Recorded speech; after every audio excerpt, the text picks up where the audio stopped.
دیکھیے بھارت کا جو کردار ہے وہ 1971 کی جنگ پہ نہ شروع ہوا نہ ختم ہوا. یہ کردار جو ہے اس دن سے شروع ہوا جس دن پہلا مسلمان جو ہے وہ ہمارے جس کو ہم ہندوستان کہتے ہیں اس کے اندر جب اس نے اپنی آواز اٹھائی. اور ہندو جو ہیں انہوں نے کبھی بھی نہ ہمیں اپنے برابر مانا ہے نہ ہمیں اپنا دوست مانا ہے. اور 1947 میں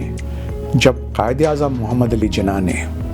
اور ان کے چند رفقا نے پاکستان کے لیے آزادی کے لیے نعرہ بلند کیا، انفیکٹ نعرہ تو انہوں نے 1940 میں بلند کیا تھا، لیکن 1947 14 اگست کو جب پاکستان بنا تو بھارت کے ہندوؤں نے بادل ناخواستہ پاکستان کو قبول کیا، کیونکہ قائد اعظم کی ایک تو جدوجہد اتنی زبردست تھی، دوسرے یہ کہ ان کو یہ خیال تھا اور ان کی سازش بھی تھی، انہوں نے یہ سوچا جس میں نہرو، گاندھی، پٹیل یہ سارے شامل تھے کہ ان کا یہ خیال تھا کہ پاکستان کو ہم شروع سے ہی کمزور کر دیں گے، اس پہ ہم ایسے حملے کریں گے، اس کے خلاف ایسی سازشیں کریں گے کہ یہ 2-4 برس میں یہ ختم ہو جائے گا، یہ گھٹنے ٹیک کر کے ہمارے پاس آئیں گے اور ہم سے منتیں کریں گے کہ ہمیں واپس لے لو، اور اس وقت ہم ان کو اپنی غلامی میں لے لیں گے. کیونکہ ان کے ذہن میں یہ ہے کہ مسلمانوں نے ہندوستان کے اوپر حکومت کی ہے، 300 سال سے زیادہ حکومت کی ہے، اور ان کا یہ خیال ہے کہ ہم نے ان کے اوپر ظلم کیا، حالانکہ یہ بالکل غلط ہے. تاریخ کا کوئی بھی جو ہے وہ شاگرد یا استاد آپ کو بتائے گا کہ مسلمانوں نے بہت احسن طریقے سے رول کیا ہے انڈیا کے اوپر، لیکن ان کے ذہن میں یہ فطور تھا. اور جب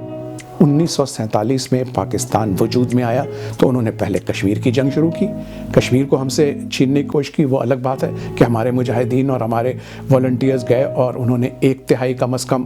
جو ہے اس کو آزاد کرا لیا، باقی بھی آزاد ہو جاتا، لیکن نہرو نے شرارت سے، وہ ایک لمبی کہانی ہے، میں اس بحث میں نہیں جاتا. اس کے بعد بھی 1965 کی جنگ میں اگر آپ دیکھیں بھارت نے ہم پہ رات کے اندھیرے میں حملہ کیا. وہ تو ہماری بہادر قوم، بہادر افواج جنہوں نے جان کی قربانی دے کر کے ہمارے ملک کو تباہی سے بچا لیا. اور جب 1965 کی جنگ، میں یہ نہیں کہتا کہ ہم جیتے، لیکن اصولاً یہ جیت ہوگی کیونکہ ہم سے 5 گنا بڑی فوج نے ہم پہ حملہ کیا تھا، اور اگر ہم نے اپنا کامیاب دفاع کر لیا تو یہ ہماری جیت ہے. لیکن ہندو نے ہمیں نہیں معاف کیا اور اس کی سازش جو ہے وہ جاری رہی. اور آپ 1971 کی بات کرتے ہیں تو 1971 کا پلان انہوں نے بہت پہلے سے بنا لیا تھا اور اس کے لیے پوری تیاری تھی. ایسی ایسی سازشیں کی گئیں کہ مشرقی پاکستان، دیکھیں مسلم لیگ کی بنیاد جو ہے